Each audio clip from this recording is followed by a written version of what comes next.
Welcome friends, मेरा नाम ओमचित त्रिपाठी है और आपका मेरे चैनल पर स्वागत है। आज से हम लोग मैकेनिक्स के पार्ट की स्टार्टिंग करने जा रहे हैं। मैकेनिक्स में जो मोशन होती हैं ऑब्जेक्ट्स के, उनके बारे में हम लोग स्टडी करते हैं। ठीक है, तो मैकेनिक्स का जो मेजर पोर्शन है वो हमेशा होता है फोर्स, एक्सीलरेशन, वेलोसिटी, मोमेंटम। इन सारे कॉन्सेप्ट पे मैकेनिक्स बेस्ड होती है। ठीक है, तो चलिए आज का टॉपिक स्टार्ट करते हैं। Motion in a one dimension या फिर motion in a straight line. Motion की हम लोग बात जब कर रहे होते हैं तो पहले तो motion in a one dimension की ही बात कर लेते हैं कि जब हमारे पास थ्री डायमेंशंस होती हैं, कोऑर्डिनेट एक्सिस आप जानते हैं एक्स वाई जेड। ठीक है, जब इन तीनों में से किसी एक डायमेंशन में हम लोग मूव कर रहे होते हैं तब हो जाता है motion in a one dimension या फिर motion in a straight line. जब आप एक स्ट्रेट लाइन में या फिर एक ही एक्सिस में जब मूव करते हैं तो वो 1D मोशन होता है।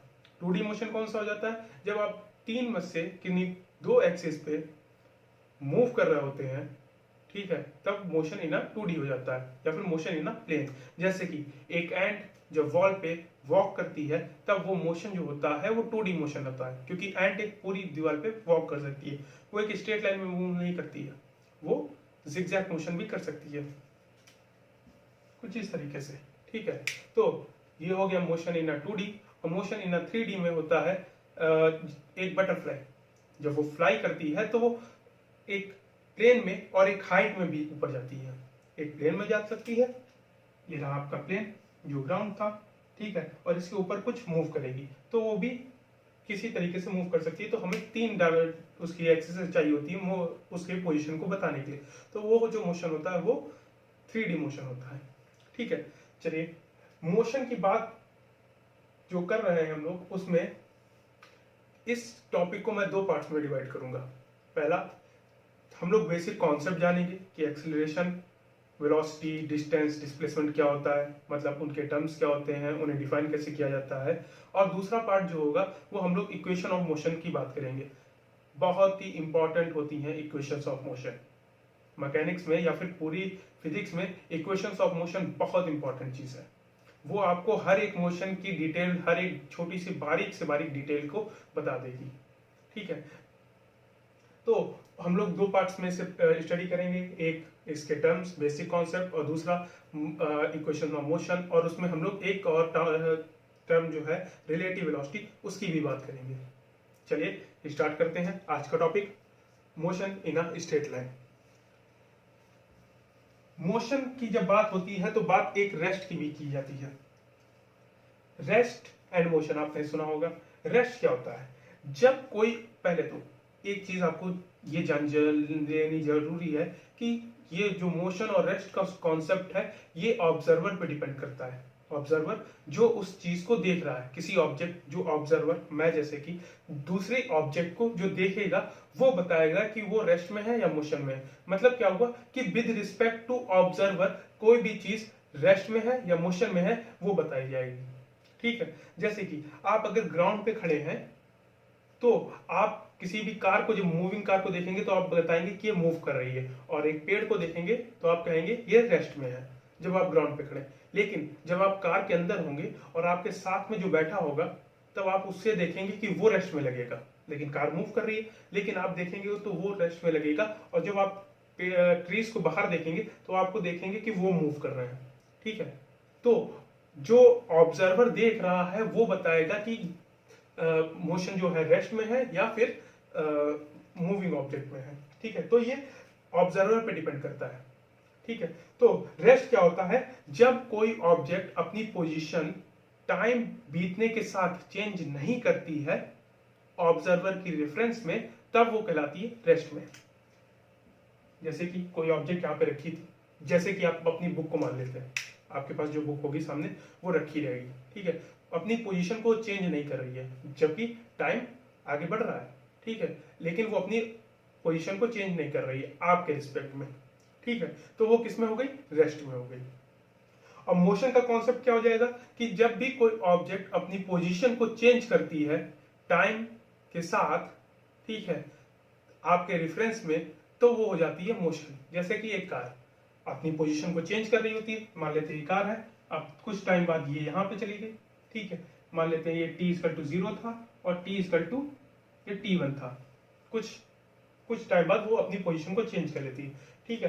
तो टाइम के बीतने के साथ अपनी पोजीशन को जब चेंज करती है आपके रिस्पेक्ट में, तब हो जाता है वो मोशन, ठीक है।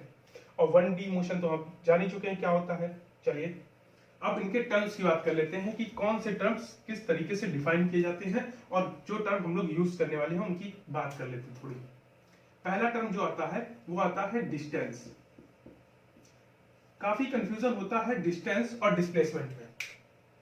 डिस्टेंस और डिस्प्लेसमेंट में हम लोग काफी कंफ्यूज हो जाते हैं कि डिस्टेंस क्या होती है और डिस्प्लेसमेंट क्या होता है, ठीक है। तो हम लोग बात डिस्टेंस क्या होती है, जब आपकी पोजीशन जो चेंज हो रही है, ठीक है, टाइम बीतने के साथ विद रिस्पेक्ट टू ऑब्जर्वर, तो जो एक्चुअल लेंथ होगी, जो एक्चुअल लेंथ आप कवर करेंगे अपनी ट्रैवलिंग में, मोशन में, तो वो जो एक्चुअल लेंथ है वो होती है डिस्प्लेसमेंट। चलिए इसकी डेफिनेशन लिख लेते हैं। The position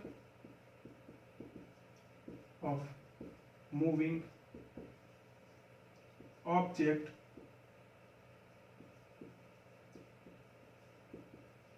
with time with respect to observer. अब विद रिस्पेक्ट टू हम लोग लिख लेते हैं WRT, विद रिस्पेक्ट को शॉर्ट फॉर्म में WRT भी लिख देते हैं हम लोग, ठीक है। तो जो लेंथ होती है, लेंथ ऑफ एक्चुअल पाथ,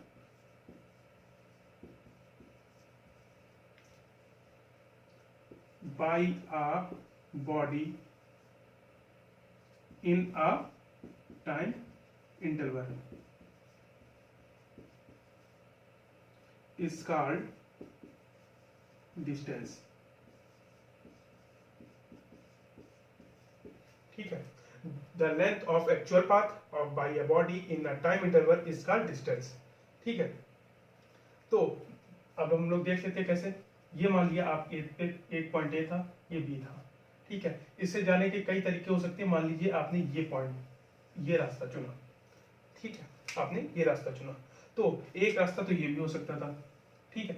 लेकिन इस रास्ते की बजाय आपने ये रास्ता चुना, तो ये जो एक्चुअल लेंथ आपने कवर की, ठीक है, एक्चुअल कौन सी लेंथ की, ये वाली कर्व वाली, तो आपने जो एक्चुअल लेंथ इसमें लगी, ये जो टोटल डिस्टेंस जो आपने ट्रेवल की, जो टोटल लेंथ है ये, ठीक है, एक्चुअल पाथ की, वो कहलाती है आपकी डिस्प्लेसमेंट। टाइम आप ए से बी तक जाएंगे तो कुछ टाइम लगेगा ना, तो ऐसा तो है नहीं कि तुरंत गायब होकर यहाँ पे पहुंच गए, ऐसा होता नहीं, ठीक है। तो जो टाइम बीतने के साथ आपने जो डिस्टेंस लेंथ ट्रेवल की, एक्चुअल लेंथ है, यही हो जाती है आपकी डिस्टेंस, ठीक है।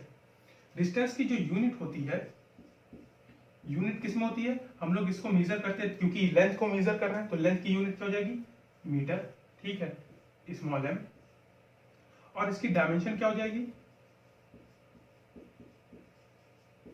डायमेंशन क्योंकि लेंथ की है तो L। तीसरा पॉइंट क्या हो जाएगा, तीसरा पॉइंट हो जाएगा आपकी ये स्केलर क्वांटिटी है,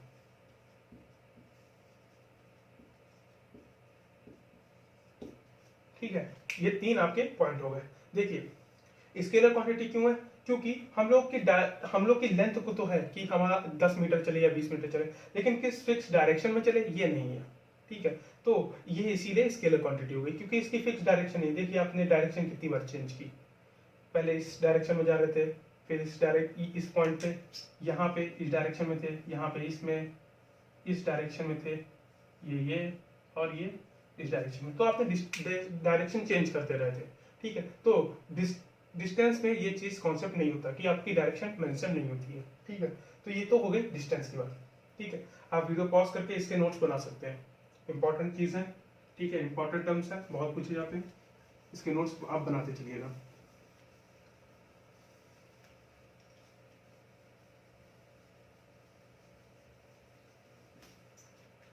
अगली जो बात आती है वो आती है डिस्प्लेसमेंट की।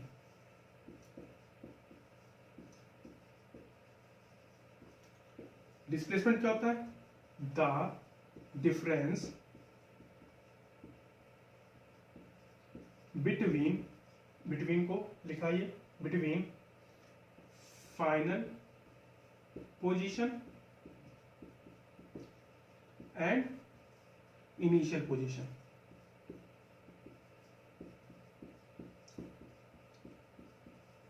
इसका डिस्प्लेसमेंट, ये मान लीजिए आपकी एक्स एक्सिस थी, ठीक है, ये आपकी क्या थी, एक्स एक्सिस थी, ठीक।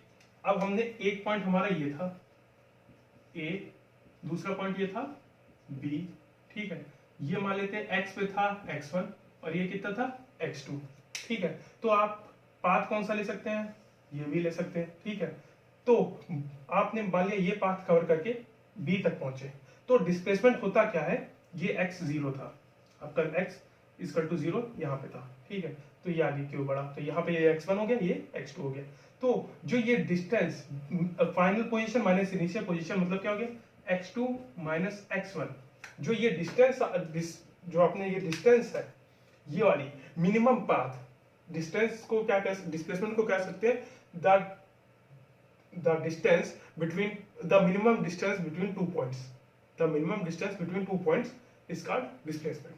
तो दो पॉइंट्स के बीच में मिनिमम डिस्टेंस कौन सी हो जाएगी आपकी, ये वाला, ये वाला पाथ है, ये वाला जो पाथ है आपकी, ये डिस्प्लेसमेंट हो जाती है, ठीक है। तो final point minus initial position, final position minus initial position आपको क्या देती है, डिस्प्लेसमेंट, ठीक है। अब आप देखिए, आप ए से बी की ओर गए, आप ए से बी की ओर गए, ठीक है। तो आपकी क्या कहते हैं, एक डायरेक्शन हो गई, एक मैग्नीट्यूड हुआ, ठीक, जो x2 माइनस x1 के बाद आएगा, और एक डायरेक्शन है कि ए से बी की ओर गए, तो डिस्प्लेसमेंट कैसी क्वांटिटी हो जाती है, वेक्टर क्वांटिटी हो जाती है। चलिए पहले तो यूनिट लिख लेते हैं, यूनिट क्या होती है इसकी, ये मीटर्स में मेजर करते हैं, लेंथ को मेजर कर रहे हैं ना, तो मीटर में हो गई। डायमेंशन क्या हो गई इसकी,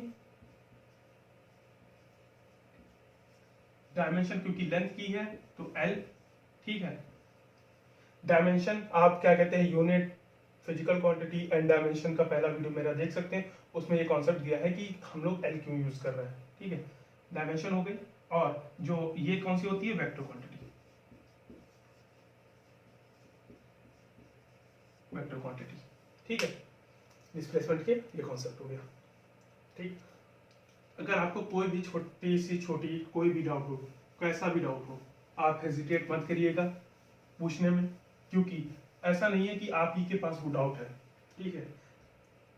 आपके साथ वाले सबके पास डाउट होते हैं, सेम डाउट होते हैं, लेकिन वो पूछते नहीं है कि ये मेरा बेकार सा क्वेश्चन है या फिर कैसा क्वेश्चन है।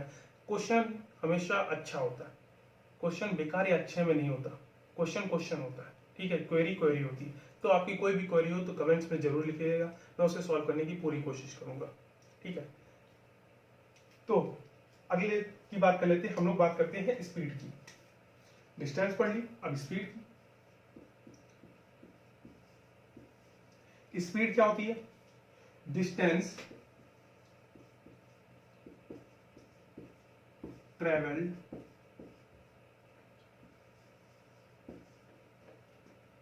by an object in a unit time, ठीक है। इसका स्पीड कि हम जो डिस्टेंस ट्रेवल की जाती है यूनिट टाइम में, ठीक है, वो स्पीड कहलाती है। तो स्पीड का हम लोग फॉर्मूला लिखते हैं, स्पीड बराबर क्या हो जाएगा, डिस्टेंस अपॉन टाइम, ठीक है। तो ये स्पीड का फॉर्मूला हो गया कि आपने कितनी डिस्टेंस ट्रेवल की और कितने टाइम में की, तो वो बता देती है स्पीड। जैसे कि एग्जांपल ले लेते हैं कि आपने मान लिया 5 सेकंड में 15 मीटर कवर किया, ठीक है, 5 सेकंड में 15 मीटर कवर किया, तो डिस्टेंस कितनी हो गई 15 मीटर्स, और टाइम कितना हो गया 5 सेकंड्स, तो कितना हो गया 15/5। इसे जब सॉल्व करेंगे तो कितना आ जाएगा 3 मीटर्स पर सेकेंड, 3 आएगा, ठीक है। तो स्पीड की जो यूनिट होती है, यूनिट किसमें होती है, डिस्टेंस हम लोग मेजर करते हैं मीटर्स में, और टाइम होता है हमारा सेकंड्स में, तो क्या हो जाता है मीटर पर सेकंड। इसे ऐसे सिंबल फॉर्म में लिखते हैं m(s-1), ठीक है, यूनिट हो गई। डायमेंशन क्या हो गई इसकी, तो हम लोग जो 3 कह रहे थे वो 3 मीटर पर सेकंड था, इसलिए मैंने कहा था 3 मीटर पर सेकंड। ठीक है, डायमेंशन क्या होगी, डिस्प्लेसमेंट होती है लेंथ में तो L, और टाइम होता है T में तो T, और डिवाइड कर रहा है तो L जो T है वो इनवर्स में चला जाएगा -1 के रूप में। ठीक है, तो क्या आ जाएगा L T -1। ठीक है, और ये क्वांटिटी कैसी होती है, स्केलर। ठीक है, ये एक स्केलर क्वांटिटी, क्योंकि डिस्टेंस स्केलर है, टाइम स्केलर है, तो स्पीड भी कैसी क्वांटिटी हो गई, स्केलर क्वांटिटी हो गई। चलिए आगे बात करते हैं वेलोसिटी की। ये आप टर्म समझिएगा, क्योंकि ये मैकेनिक्स में बहुत आगे तक यूज किया जाएगा। स्पीड नहीं यूज करते हम लोग, हमेशा वेलोसिटी का टर्म यूज करते हैं। वेलोसिटी, वेलोसिटी क्या होती है, डिस्प्लेसमेंट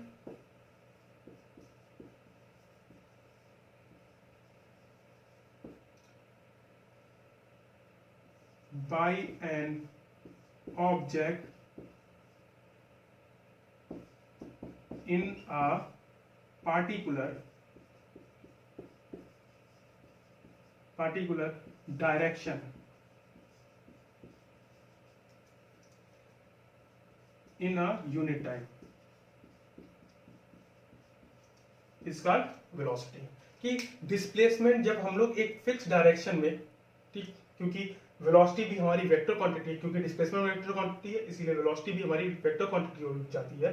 ठीक है, इसीलिए हम लोग पार्टिकुलर डायरेक्शन, मतलब वेलोसिटी की हमें मैग्नीट्यूड के साथ साथ डायरेक्शन भी पता होनी चाहिए वेक्टर कम टर्म के लिए, इसीलिए हम लोगों ने पार्टिकुलर डायरेक्शन की बात की है। क्योंकि आप एक ही डायरेक्शन में मूव करेंगे ना, एक स्ट्रेट लाइन में मूव करेंगे, क्योंकि हम लोग मोशन इन स्ट्रेट लाइन पढ़ रहे हैं। ठीक है, तो एक मान लेते हैं आप यहां से यहां तक मूव किए, तो ये डिस्प्लेसमेंट हो जाती है आपकी x। ठीक है, और कुछ टाइम लगाते हैं आप लोग t। ठीक, तो वेलोसिटी क्या आ जाती है, वेलोसिटी आ जाती है कि आपने कितना डिस्प्लेसमेंट हुआ अपॉन टाइम, कितने टाइम में हुआ। ठीक, या फिर टाइम इंटरवल लिख सकते हैं। ठीक है, कि डिस्प्लेसमेंट अपॉन टाइम इंटरवल, कि कितने टाइम इंटरवल में आपने किया, कि टोटल डिस्प्लेसमेंट कितना था अपॉन कितने टाइम में किया, आपकी वेलोसिटी आ जाती है। ठीक है, इसकी यूनिट क्या हो जाती है, यूनिट हो जाती है इसकी मीटर पर सेकेंड, सेम एज स्पीड। ठीक है, इसका सिंबल भी वही हो जाएगा, मीटर s-1। ठीक है, और डायमेंशन क्या आ जाएगी इसकी,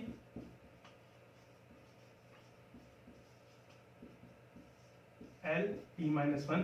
सेम स्पीड किसी सब कुछ है इसका, बस ये एक वेक्टर क्वांटिटी है। ठीक है, ये एक वेक्टर क्वांटिटी है। इसमें वेलोसिटी में हम लोग दो टर्म की बात करते हैं। एक पहला आता है एवरेज वेलोसिटी और एक आता है इंस्टेंटेनियस वेलोसिटी। वेलोसिटी के दो टर्म यूज करते हैं, एवरेज वेलोसिटी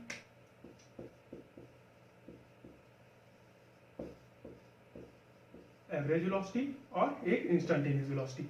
एवरेज वेलोसिटी क्या होती है कि आपने पूरे मोशन में पूरी जो लेंथ कवर की, ठीक है, पूरा जो ट्रेवल किया, जो टोटल डिस्प्लेसमेंट थी अपॉन टोटल टाइम आपने कितना लिया। जैसे कि आप मान लीजिए आपने 1 घंटे में 60 किलोमीटर कवर किया। ठीक है, तो एवरेज वेलोसिटी कितनी हो गई, 60 किलोमीटर पर आवर।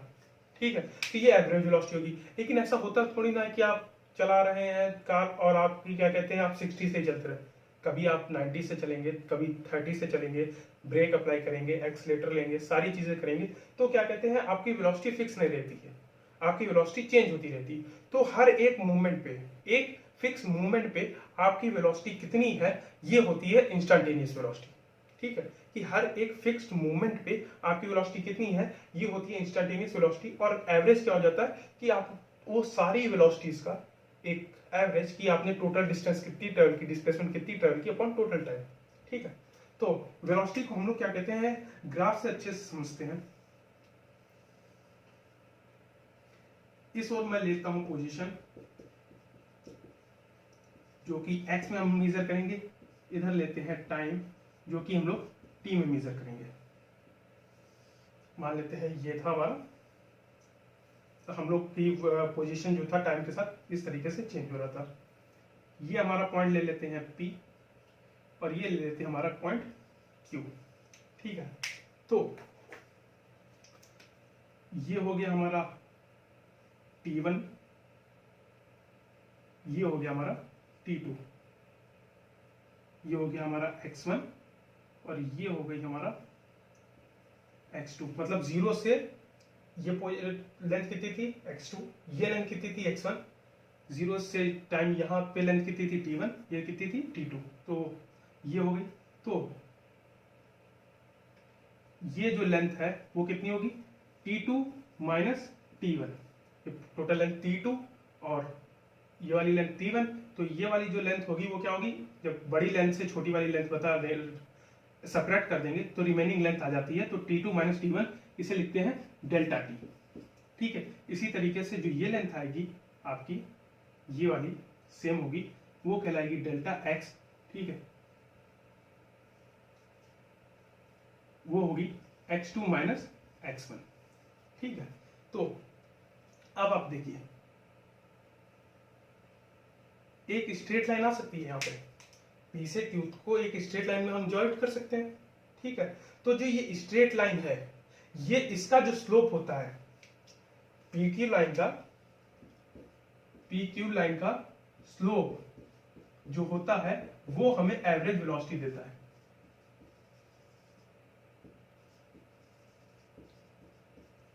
इस लाइन का जो स्लोप है ये हमें एवरेज वेलोसिटी देता है। देखिए क्या हुआ, स्लोप क्या होता है, स्लोप होता है tan थीटा, मतलब ये थीटा, तो हाइट अपॉन बेस हो जाता है। तो क्या हो जाता है delta x upon delta t।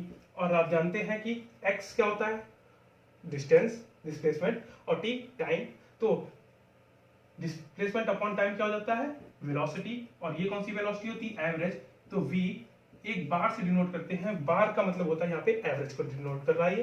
तो b बार, और डेल्टा x की वैल्यू कितनी है x2 minus x1 upon T2 minus T1। तो ये क्या आ गई आपकी average velocity.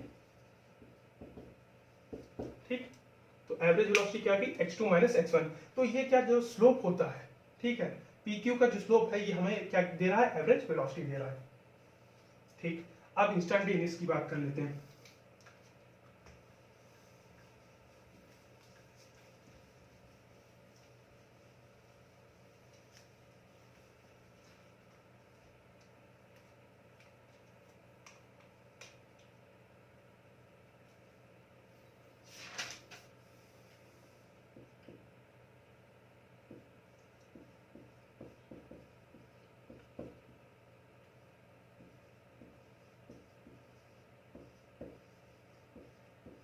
Instantaneous velocity same graph हम लोग बनाते हैं।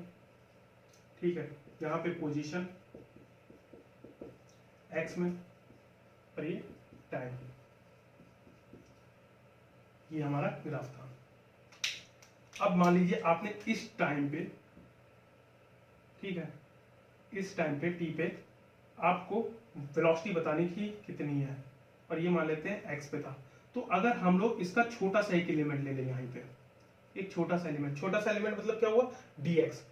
आप जब भी आपने पेंट यूज किया होगा, आपने देखा होगा कि जब भी आप उसे जूम करते हैं तो एक सर्किल भी जब आप जूम करते हैं तो वो एक स्ट्रेट लाइन की तरह, जब बहुत ज्यादा जूम कर लेते हैं तो वो एक स्ट्रेट लाइन किसी बिहेव करता है, होता कर्व है। लेकिन एक छोटे से एलिमेंट को लेते हैं तो वो कर्व ना होके एक स्ट्रेट लाइन दिखा रहा होता है। ठीक है, तो सेम चीज यहीं पे हो जाती है कि आप जब यहाँ पे बहुत छोटा एलिमेंट ले लेते हैं तो ये एक स्ट्रेट लाइन किसी बिहेव करता है। ठीक है, तो इसकी जो ये लेंथ हो जाती है आपकी स्ट्रेट लाइन होती है, तो ये लेंथ क्या हो जाती है dx। ठीक है, और जो ये टाइम का हो जाता है वो क्या कहलाता है dt। ठीक है, तो बहुत ही छोटा सा एंगल बनता है, इसे हम लोग बड़ा बना लेते हैं। बना यहाँ पे बहुत छोटा सा है, ठीक है, आप देख सकते हैं हमने बहुत ही छोटा लिया है, इसे बड़ा बना लेते हैं। तो एक आपको स्ट्रेट लाइन दिख रही होगी, तो ये आपकी जो डिस्टेंस होती है हम लोग dx लेते हैं और ये होती है dt। ठीक है, dx का मतलब क्या हो गया, हम लोगों ने जब डिफरेंशिएशन पढ़ा था, तो जब डिफरेंशिएशन पढ़ रहे थे तो बात हो रही थी कि सारी एलिमेंट्स को बहुत ही छोटे पार्ट्स में तोड़ देना, ठीक है, बहुत ही ज्यादा छोटे पार्ट्स में तोड़ देना, ठीक है, ब्रेक कर देना। तो हम लोगों का जो dx है इसका मतलब है कि बहुत ही छोटा एलिमेंट है वो, ठीक है, जो पोजीशन का बहुत ही छोटा एलिमेंट है और टाइम का भी बहुत ही छोटा एलिमेंट है, ठीक है। तो हमारा जो हो जाता है dx ये हो जाती है और dt हो जाती है। तो ये आप स्ट्रेट लाइन देख रहे हैं, तो इस स्ट्रेट लाइन का हम लोग स्लोप निकाल सकते हैं आसानी से। तो स्लोप क्या हो जाएगा इसका, dx बाई dt हो जाएगा। तो इंस्टेंटेनियस वेलोसिटी जो v से लिखते हैं हम लोग, इंस्टेंटेनियस वेलोसिटी, वो क्या हो जाता है, लिमिट, केस क्या है कि डेल्टा t जीरो की ओर टेंड कर रहा है। जीरो की ओर टेंड करने का मतलब देखिए, जीरो की ओर टेंड करने का मतलब है जीरो की ओर बढ़ रहा है, जीरो नहीं है, जीरो की ओर बढ़ रहा है। 0.0001 जीरो से बहुत मतलब बहुत छोटा है, लेकिन जीरो से बड़ा है, ठीक है, जीरो नहीं है ये, ठीक है, ये जीरो की ओर बढ़ रहा है लेकिन जीरो नहीं है ये, ठीक है। तो यही मतलब हो गया कि बहुत छोटा है, कि ये जीरो की ओर बढ़ रहा है, ठीक। तो इसी को लिख लेते हैं हम लोग dx बाई dt। तो जो वेलोसिटी आ जाती है हमारी वो क्या आ जाती है, dx बाई dt आ जाती है। ये कौन सी होती है, इंस्टेंटेनियस वेलोसिटी, ठीक, कि एक फिक्स इंटरवल ऑफ टाइम में आपकी वेलोसिटी कितनी है ये बताती है, ठीक है। इसका एग्जांपल हम लोग सबसे आखिरी में करेंगे, तो आपको समझ में आएगा कि इंस्टेंटेनियस वेलोसिटी कैसे निकलते हैं। चलिए अब बात करते हैं एक्सेलरेशन की, कि एक्सेलरेशन क्या होता है।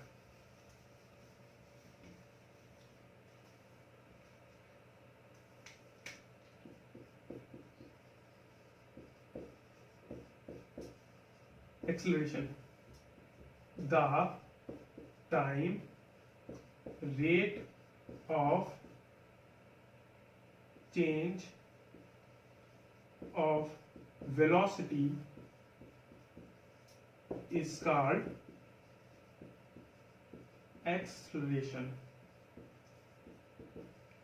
मतलब क्या हो गया, जो टाइम आपका जो वेलोसिटी किस रेट से चेंज हो रही है, ठीक, मतलब क्या हुआ कि हर सेकंड आपकी वेलोसिटी कितनी चेंज हो रही है, ये क्या बताता है, एक्सेलरेशन बताता है, ठीक है।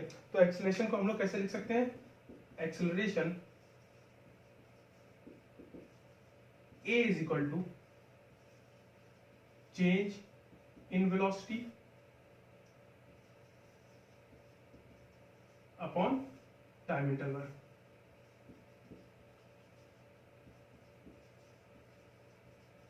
कि आपकी फाइनल वेलोसिटी क्या थी, माइनस इनिशियल वेलोसिटी अपॉन कितना टाइम लगा उसे चेंज होने में, तो वो क्या बता देता है, एक्सेलरेशन। जैसे कि मान लीजिए आपकी क्या कहते हैं 5 सेकंड में आपने स्पीड 5 मीटर पर सेकंड से 15 मीटर पर सेकंड कर दी, ठीक है। तो 15 माइनस 5 फाइनल कितनी होगी 15, इनिशियल कितनी थी 5, ठीक है। तो 15 माइनस 5 10, आपकी वेलोसिटी कितनी चेंज हुई 10 मीटर पर सेकंड, और टाइम इंटरवल कितना हो गया आपका 5 सेकंड लगा था, तो 10 अपॉन 5 2 मीटर पर सेकंड स्क्वायर एक्सेलरेशन आ गया। तो एक्सेलरेशन क्या बता रहा है कि हर सेकंड आपकी वेलोसिटी कितनी चेंज हो रही है। मतलब क्या हुआ कि पहले सेकंड 5 थी, अगले सेकंड कितनी होगी 7 होगी, 2 का है ना एक्सेलरेशन, तो 7 होगी, अगले सेकंड कितनी होगी 9 होगी, ठीक है। हम लोग कर सकते हैं इसे कि पहले सेकंड कितनी थी 5 थी, और 2 ए कितना था 2 था, पहले सेकंड कितनी थी 0 से चालू होता है, पहले सेकंड कितनी होगी 7 हो जाएगी, दूसरे सेकंड कितनी थी 9 हो जाएगी, ठीक है, थर्ड सेकंड में 11 हो जाएगी, फोर्थ सेकंड में 13, और फिफ्थ सेकंड में हमारी कितनी हो जाएगी 15। तो हम याद है आपको 15 हो रही थी फाइनल में, इनिशियल कितनी थी 5, और टाइम कितना लग रहा था 5 सेकंड, तो 5 सेकंड में 5 से 15 हो गया, एक्सेलरेशन कितना हुआ 2 का, कि हर सेकंड आपका वेलोसिटी किस रेट से चेंज हो रही है ये आपको पता चल गया। 2 का डिफरेंस है ना, 2 ऐड हो रहा है, 2 ऐड हो रहा है, 2 ऐड, जब प्लस का होगा तो वेलोसिटी ऐड होती चली जाएगी, बढ़ती चली जाएगी, और माइनस का एक्सेलरेशन होगा तो वेलोसिटी डिक्रीज हो जाएगी, घटती हुई जाएगी, ठीक है। चलिए अच्छा हाँ, इसके पॉइंट्स लिख लेते हैं। यूनिट क्या हो जाएगी इसकी,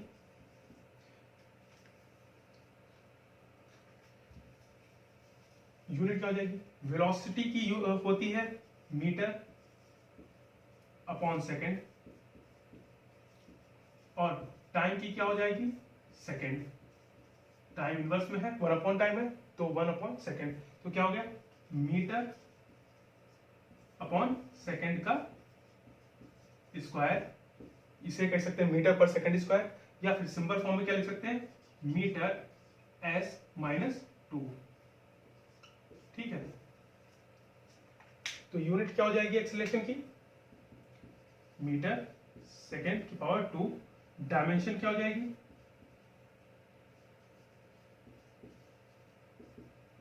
डायमेंशन क्या हो जाएगी, देखिए वेलोसिटी की डायमेंशन होती है l t माइनस 1, और टाइम की क्या हो जाती है, t इनवर्स में है तो ऊपर चला जाएगा, तो क्या हो जाएगी l t minus 2।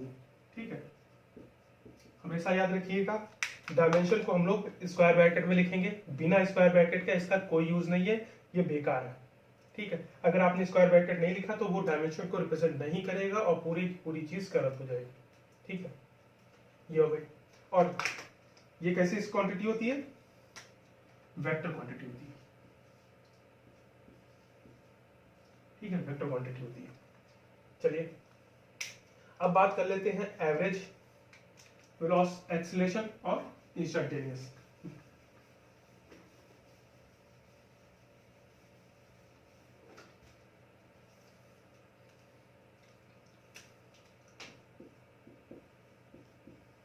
Average acceleration पहले तो बात कर लेते हैं।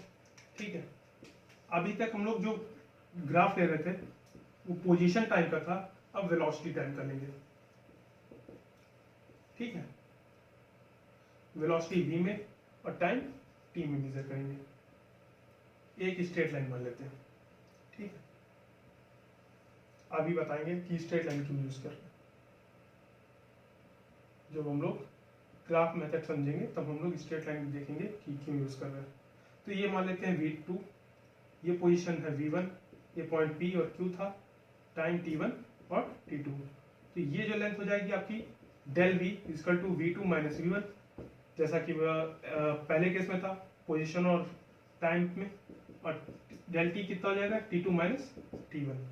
तो एवरेज एक्सीलरेशन को कैसे डिफाइन करते हैं, del v by del t, और एवरेज के लिए बार लगा देते हैं तो क्या हो जाता है, v2 minus v1 upon t2 minus t1। ठीक है, जो चेंज, अब देखिए चेंज इन वेलोसिटी, वेलोसिटी का चेंज हो रहा है, final minus initial upon time कितना लग रहा है उसको चेंज होने में, तो एक्सीलरेशन की बात आ गई। तो सेम फॉर्मूला है, the rate of change of velocity is called acceleration. ठीक है, और टाइम रेट क्या हो गया कि टाइम के साथ चेंज हो रही है। ठीक है, ये हो गई। अब बात करते हैं इंस्टेंटेनियस।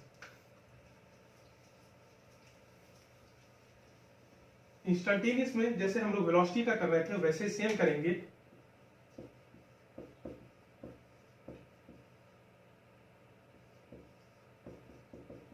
एक्सीलरेशन में कि एक्सीलरेशन क्या होगा, limiting case of del T del V by del T, मतलब क्या होगा कि डेल टी बहुत छोटा है, ठीक है, जीरो की ओर टेंड कर रहा है लेकिन जीरो नहीं है, इसको क्या लिख सकते हैं, D T by sorry D V by D T. ठीक है, D V by D T instantaneous acceleration की एक उस फिक्स मूवमेंट पे एक्सीलरेशन कितना था ये बताएगा D V by D T से। ठीक है, ये बात हो गई।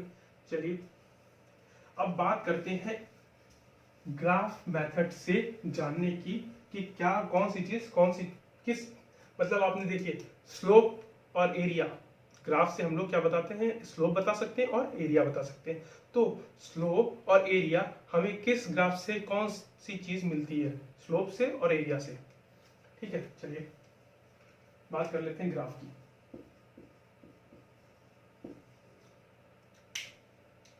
पहला जो ग्राफ है हमारा वो है पोजीशन टाइम ग्राफ।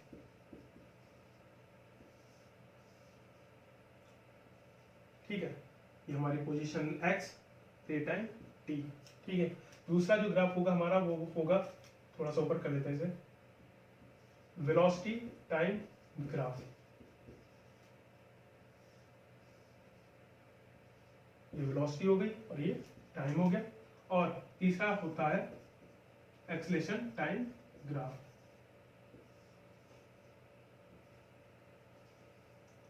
आप देख सकते हैं मैंने वेलोसिटी हर बार एक्स एक्सिस पे ली है और जो वाई एक्सिस है उसमें हम लोगों ने पोजीशन, वेलोसिटी और एक्सेलरेशन को चेंज करते रहे। ठीक है, ये ज्यादा इजी पड़ता है आपको करने के लिए। ठीक है, चलिए लेट कर लेते हैं। लेट कर रहा हूं मैं कि पोजीशन जो थी वो टाइम के साथ कुछ इस तरीके से चेंज हो रही थी कि x इक्वल टू 4t²। ठीक है, कि टाइम के स्क्वायर के साथ पोजीशन चेंज हो रही थी इस तरीके से। तो ये जो ग्राफ, जो इक्वेशन है, ये इसके लिए जो ग्राफ बनता है वो एक पैराबोला बनता है। ठीक है, पहला क्वाड्रेंट ले रहे हैं हम लोग पैराबोला का, तो इसके लिए जो ग्राफ बनता है वो पैराबोला का बनता है। ठीक है, ये मैथ के टर्म है। ठीक है, कि पैराबोला कैसे बनता है और लाइन का क्या कहते हैं, इक्वेशन क्या होती है। लाइन की इक्वेशन अभी आएगी तो आप वो जानेंगे कि कैसे होती है। वैसे होता क्या है, x equal to 4a y²।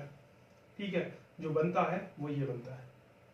ठीक है, तो ये जो इक्वेशन होती है पैराबोला की होती है। तो आप देख सकते हैं मेरे पास ये 1 हो गया, 4 और y की जगह t हो गया, तो पैराबोला बन गया।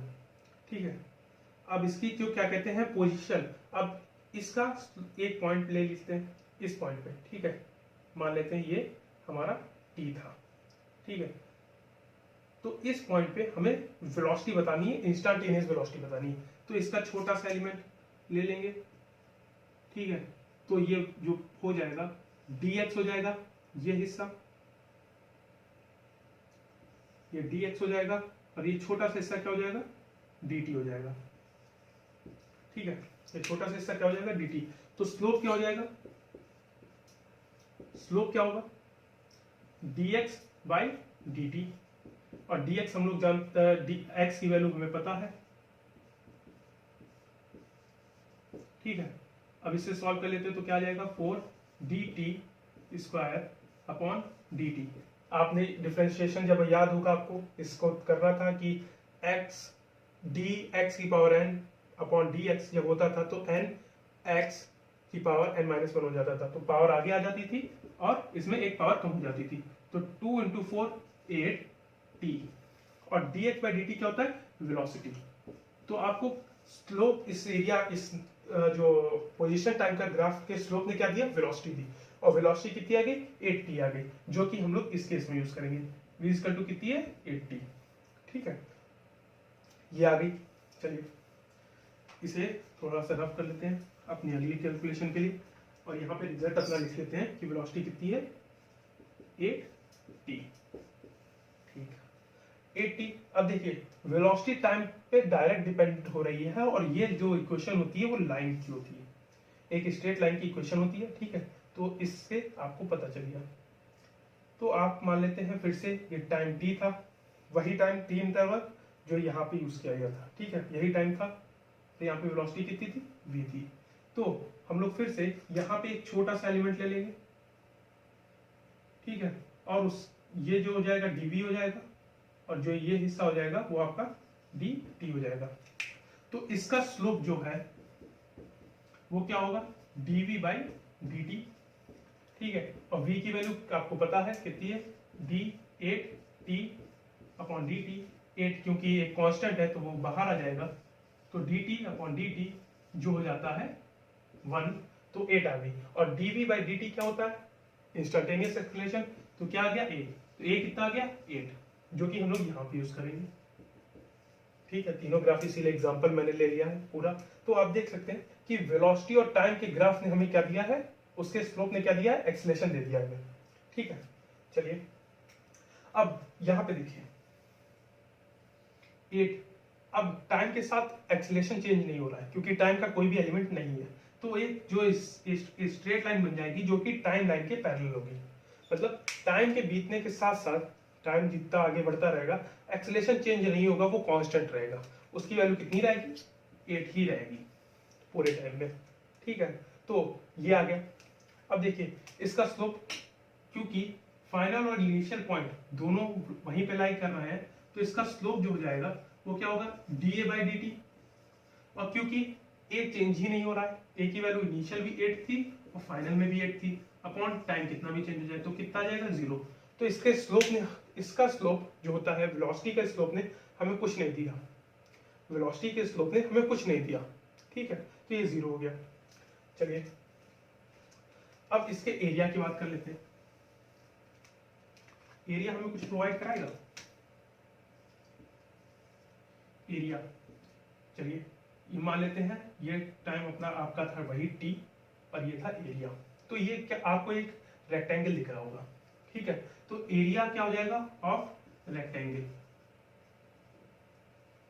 रेक्टेंगल का एरिया क्या हो जाएगा, लेंथ इंटू ब्रेथ। लेंथ कितनी है t और ब्रेथ कितनी है 8, तो 8t, और 8t आप देख रहे होंगे क्या है, वेलोसिटी।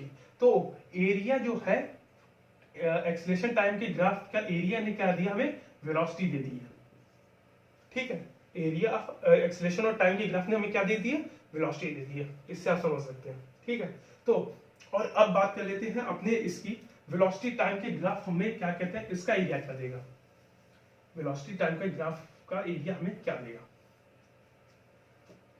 ये हमारा टाइम जो हमने लिया था t, ठीक है, तो इस ये जो एरिया आएगा इसके अंदर ये, ठीक है, जो ये एरिया होगा इसकी बात करते हैं, ये हमें क्या देगा, एरिया ऑफ ट्रायंगल, ट्रायंगल है ना, ट्रायंगल का एरिया क्या होता है, हाफ बेस इनटू हाइट।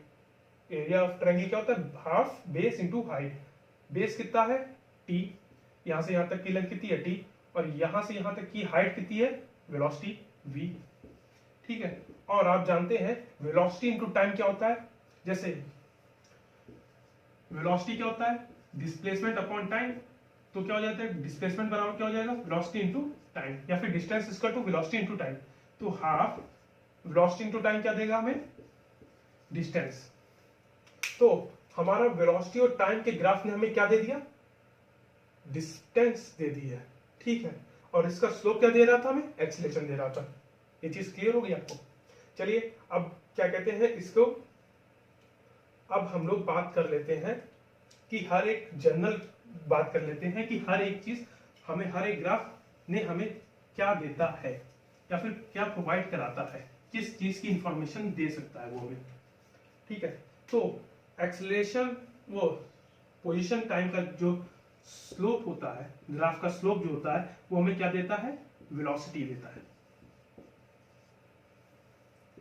कौन सा, पोजीशन टाइम का ग्राफ, ठीक है। वेलोसिटी टाइम का ग्राफ हमें क्या देता है, उसका स्लोप क्या देता है हमें, एक्सेलरेशन देता है, एक्सेलरेशन देता है, और एरिया क्या देता है इसका, डिस्टेंस देता है, ठीक है। और एक्सेलरेशन टाइम के ग्राफ का जो स्लोप होता है वो तो हमारा 0 आ गया था, तो वो कुछ नहीं देता है, ठीक है, लेकिन इसका एरिया क्या दे देता है हमें, वेलोसिटी देता है, ठीक है।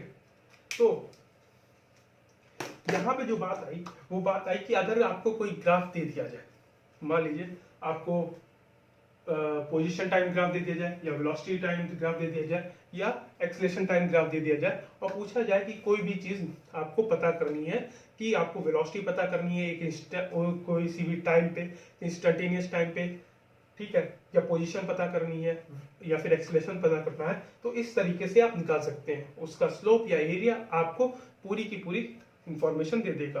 और सबसे इंपॉर्टेंट होता है वेलोसिटी टाइम का ग्राफ, क्योंकि इसका स्लोप जो होता है हमें एक्सेलरेशन दे देता है, और इसका एरिया जो है हमें डिस्टेंस दे देता है, और वेलोसिटी और टाइम गिवन होता है हमें, ठीक है। तो इसके साथ जो हमारा ये पार्ट खत्म हो रहा है, और हमारे जो बेसिक इंफॉर्मेशन थी पार्ट की, ठीक है, कि हम इस पार्ट में, इस वीडियो में हम लोग बेसिक कॉन्सेप्ट के बारे में जानना चाहते थे, और उनके डिफाइन करना चाहते थे कि कौन से टर्म कहाँ यूज़ किए जाते हैं, तो हम लोगों ने वो डिफाइन किया।